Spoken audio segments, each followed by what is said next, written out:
Bonjour et bienvenue dans cette vidéo pour la suite de la correction du travail sur le monologue de l'avare. Nous allons montrer ici que c'est un extrait de comédie. Alors pour rappel, lorsqu'on veut montrer qu'un texte est comique, on essaie d'y trouver les 5 éléments du comique. Donc le comique de mots, le comique de répétition, le comique de situation, le comique de personnage et le comique de geste. Nous allons ici aborder ces 5 éléments dans l'ordre dans lequel ils sont indiqués ici. Alors je vous conseille, avant d'écouter cette correction, de bien relire le texte sur lequel on travaille pour que ce soit plus clair pour vous. Alors, on va donc commencer par le comique de mots. On prend notre surligneur, voilà. Tout d'abord, des mots qui participent très souvent au comique, ce sont les mots familiers en fait qui servent à l'insulte. Ici, il y en a peu, mais il y en a un que l'on repère ici, à savoir coquin, donc typique des mots comiques. Ensuite, nous avons la personnification de l'argent et tous les mots qui contribuent à construire cette personnification. Ce sont des éléments que vous avez déjà, puisque une question portait sur ça justement dans les questions que vous avez abordées au départ pour étudier le texte. Et donc nous allons simplement les répéter. Donc la personnification de l'argent. Tout d'abord, il s'adresse à son argent comme s'il s'adressait à une personne, et ce avec la deuxième personne du singulier. Alors on a ici toi, et puis tu, un peu plus bas de nouveau toi. On notera d'ailleurs que pour s'adresser à son argent, il le tutoie, ce qui renforce encore cette idée d'intimité entre Harpagon et son argent, d'autant plus qu'au XVIIe siècle, l'on se vous voit, même en famille, les enfants vous voient leurs parents et vice-versa, l'époux vous voit sa femme et vice-versa également. Donc ici, on a vraiment une insistance sur ce lien d'intimité et d'affection entre Harpagon et son argent.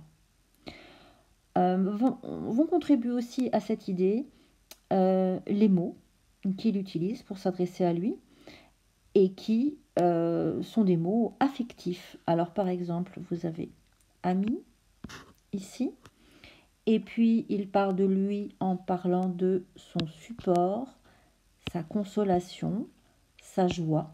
Ce seraient des choses qu'on dirait normalement à quelqu'un qu'on aime, qu'on dirait à sa femme ou à son mari. Ici, il s'adresse à son argent.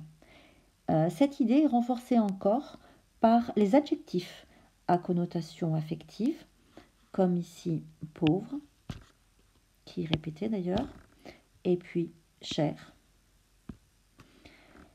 Et puis, bien entendu, dans la même idée, ces noms sont précédés par l'adjectif possessif.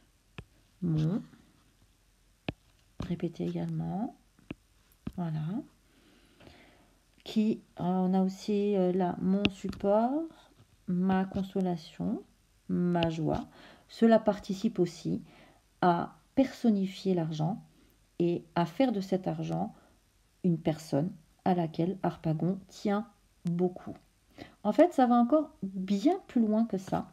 Et là, nous allons pouvoir parler d'hyperbole, puisque ce lien qu'exprime Harpagon avec son argent est un lien qui ressemble à un amour passionné. Une passion qui rappellerait d'ailleurs de façon comique la passion de la tragédie, puisqu'il est question d'amour jusqu'à en mourir. Et on a ici le champ lexical de la mort. Alors par exemple, il va dire je suis assassiné, je suis perdu. On retrouve exactement la même idée quand il dit tout est fini pour moi, je n'ai plus que faire au monde, sans toi il m'est impossible de vivre. Donc là, bien entendu, ces mots prêtent à sourire, puisque il ne s'agit pas en aucun cas d'un assassinat.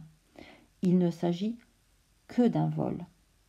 Et là, nous allons passer au comique de répétition, puisque cette idée de vol, bien entendu, est rappelé et répété tout au long du texte.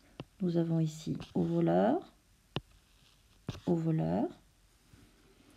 On va trouver plus loin, de nouveau ici, mon voleur. Et donc, personne n'est mort, personne d'ailleurs ne va mourir. Donc nous sommes ici dans une répétition qui va montrer à quel point les propos d'Harpagon sont hyperboliques, sont exagérés. Nous avons de la même façon la répétition de l'idée de l'assassinat, donc qui s'oppose au fait que ce soit qu'un vol, à l'assassin, au meurtrier. Nous avions donc « je suis assassiné » que vous pouvez réutiliser pour cette partie. Donc, nous avons d'ailleurs aussi, quand il dit « personne ne veuille me ressusciter », c'est la même idée, la répétition de l'idée d'assassinat, puisque pour être ressuscité, il faut d'abord être mort, bien entendu. Donc ici, le comique de répétition va renforcer le comique de mots. Et je le rappelle, en effet, personne n'a été assassiné. Et là, nous arrivons au comique de situation. Il ne s'agit que d'un vol. Et en plus, c'est un faux vol.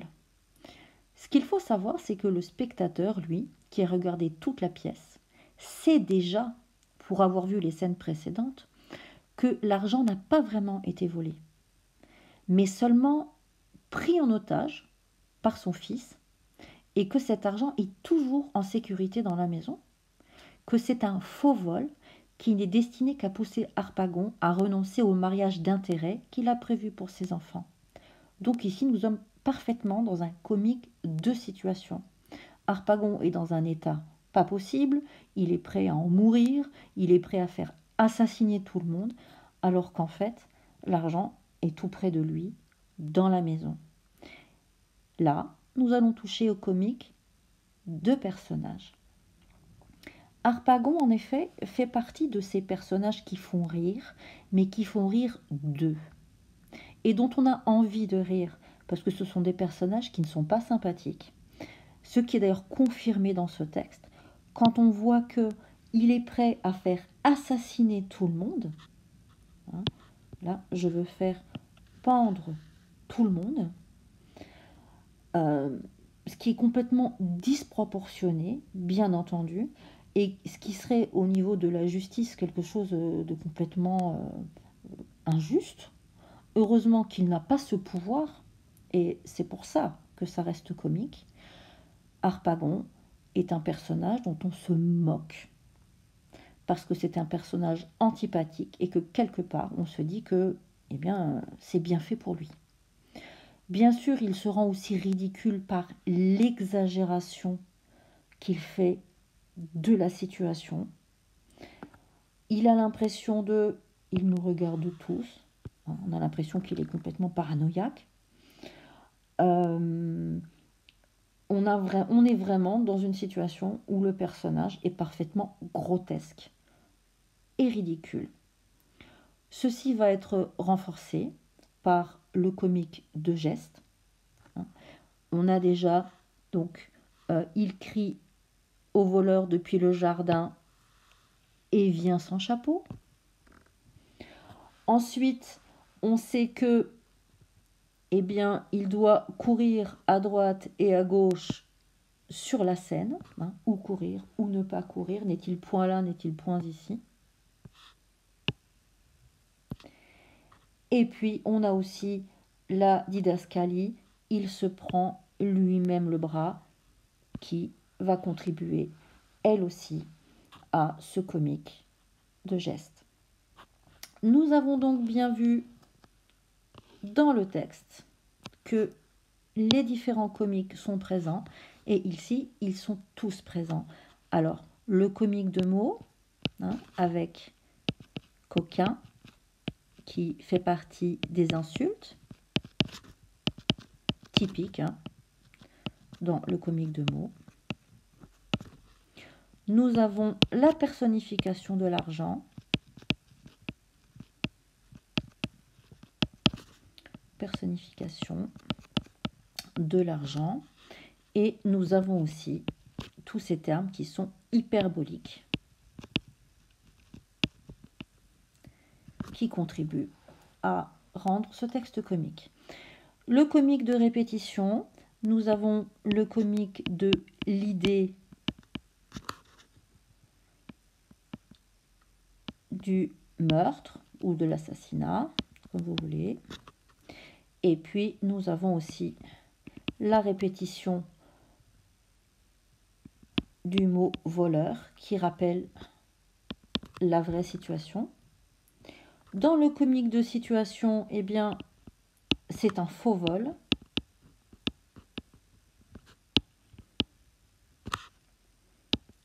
Et puis, bien entendu aussi, l'exagération de cette situation. Oups, j'arrive pas au bout. Alors, attendez. Oups, on va faire ça un peu mieux. Hop là. Exagération de la situation. Voilà. Le comique de personnage, hein, c'est Harpagon, qui est un personnage antipathique dont on se moque. Harpagon, hein, qui a une attitude parfaitement grotesque et exagérée. Et on se moque de lui, encore une fois, parce qu'il n'est pas sympathique. Et puis le comique de geste que l'on retrouve dans le fait qu'il court sur la scène et puis qui est amené aussi par les didascalies. Voilà, on a bien montré que c'est un texte comique. On y retrouve les 5 éléments du comique. Quand vous avez à traiter un texte, ça peut aussi être un texte narratif, et que vous avez besoin de prouver que c'est un passage comique, vous allez à chaque fois essayer d'y trouver ces 5 éléments. Ils n'y seront pas toujours tous les 5, mais en tout cas, au moins 2 ou 3 vont s'y trouver si effectivement c'est un texte qui prête à sourire. On notera également que la situation en elle-même n'a rien de comique. C'est un homme qui souffre, qui a été volé, qui est dans tous ses états. Il est même, on l'avait vu dans la correction des questions précédentes, qu'il est à la limite de la folie. En soi, ça n'a rien de drôle. Ce qui va rendre le texte drôle, eh bien, ce sont ces trucs, ces trucages en fait de texte, ces trucages d'écriture qui vont rendre la situation drôle. Voilà, nous venons de prouver que c'est bien un texte comique et on se retrouvera dans une prochaine vidéo pour une prochaine correction.